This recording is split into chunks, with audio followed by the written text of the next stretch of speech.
मृत्युंजय ठाकुरे बाबा धवळेश्वराय नमो नमः। दीपं यदि परं ब्रह्म दीपं यदि जनार्दनः दीपाहरत मे पापो पूजा दीप नमस्तुते।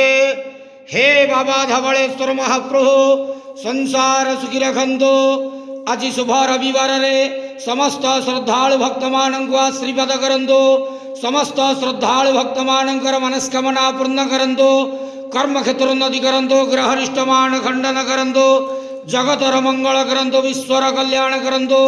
आपणकर नाम विख्यात करंतु। सेवकर डाक श्रवण करंतु।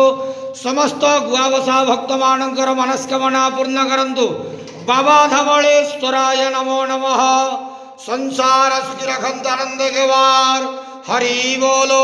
आज शुभ रविवार रे समस्त श्रद्धालु भक्त मानक आशीर्वाद करंतु आनंद केवार हरि बोलो।